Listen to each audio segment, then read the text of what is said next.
नमस्कार प्यारे शिक्षकगण और विद्यार्थियों। आज इस वीडियो में हम सर्वनाम के ऊपर तीसरा अभ्यास करेंगे और प्रश्न कुछ इस प्रकार है कि हमें सर्वनाम दिए गए हैं, इन सर्वनाम का प्रयोग हमें वाक्यों में करना है। आपको वाक्य निर्माण करना है इन सर्वनाम का प्रयोग करके। तो पहला सर्वनाम है हमें। ये जो हमें है ये आपका पुरुषवाचक सर्वनाम है। अब हम इसे वाक्य में प्रयोग करते हैं। हमें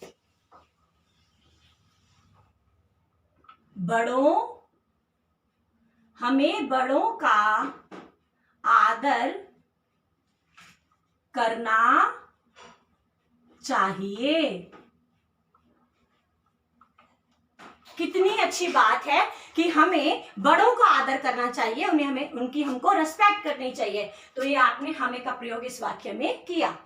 उन्हें मेरा नमस्कार कहना, तो उन्हें मेरा नमस्कार कहना। तो यहां पर आपने उन्हें जो है वो प्रयोग में लेके आए हैं और आप किसी को कह रहे हैं कि उन्हें मेरा नमस्कार कहना। स्वयं पर भरोसा रखो। स्वयं पर भरोसा रखो, इसका मतलब हमें अपने आप के ऊपर भरोसा होना चाहिए कि कोई भी कार्य असंभव नहीं है, हम किसी भी कार्य को कर सकते हैं। तो इस वाक्य में आपने जो स्वयं है इसका प्रयोग वाक्य में किया है और जो ये स्वयं सर्वनाम है ये है निजवाचक सर्वनाम। उन्हें आपका पुरुषवाचक सर्वनाम और यह है आपका अन्य पुरुष। कोई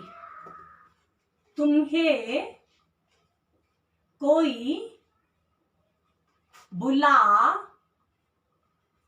रहा है।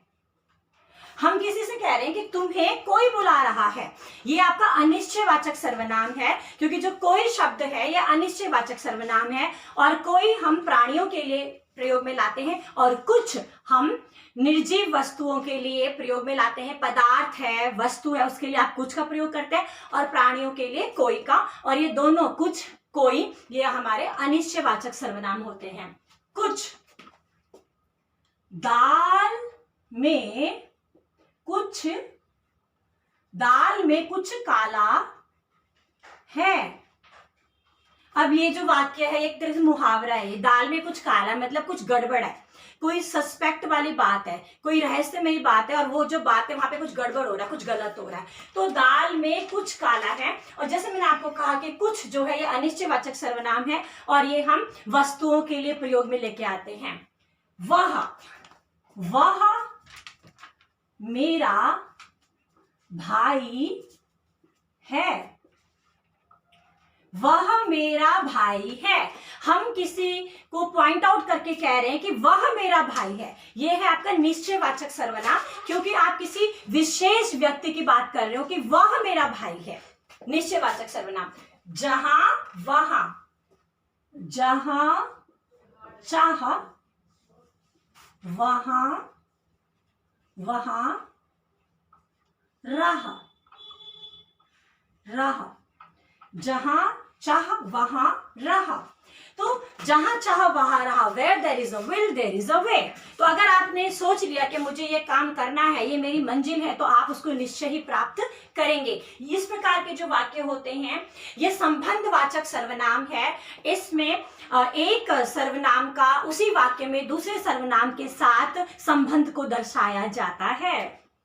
कौन, वह कौन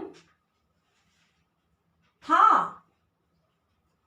अब इस वाक्य में जो कौन है ये है हमारा प्रश्नवाचक सर्वनाम। वे सर्वनाम शब्द जो हम प्रश्न पूछने के लिए उपयोग में लाते हैं, प्रयोग में लाते हैं। हम किसी से कह रहे हैं वह कौन था, हमने उसको देखा नहीं, हम बहुत दूर थे और हमें पता नहीं चला वो कौन है, तो हम उससे कह रहे हैं वह कौन था। तो ये जो कौन सर्वनाम है ये हमारा प्रश्नवाचक सर्वनाम। तो मुझे उम्मीद है, और मैं ये कहूँ उम्मीद नहीं, मुझे यकीन है कि छोटी छोटी जो अभ्यास हैं ये आप लोगों को जरूर पसंद आ रहे होंगे और आपका जो हिंदी का व्याकरण का जो आपका बेस है वो जरूर मजबूत हो रहा होगा। आप इस प्रकार का अभ्यास अपने नोटबुक्स में करते रहिए और यकीन मानिए कि हिंदी जो कि हमारी मातृभाषा है, आज हमारे अधिकतर विद्यार्थी हिंदी इसीलिए नहीं लेते क्योंकि उनको मात्राओं का ज्ञान नहीं है, क्योंकि उनका व्याकरण का जो नींव है, व्याकरण की जो नींव है वो हिली हुई है, क्योंकि उन्हें व्याकरण का ज्ञान नहीं है, उनको मात्राओं का ज्ञान नहीं है, इसलिए उन्हें हिंदी जो है ये बहुत मुश्किल लगती है। उन्हें लगता है हिंदी बहुत मुश्किल भाषा है, लेकिन ऐसा कतई नहीं है। हिंदी आसान है। हिंदी अगर हमें हिंदी की व्याकरण का हमें पूरा ज्ञान हो तो मेरा मानना है कि हिंदी विश्व की सबसे सुंदर भाषा है। धन्यवाद।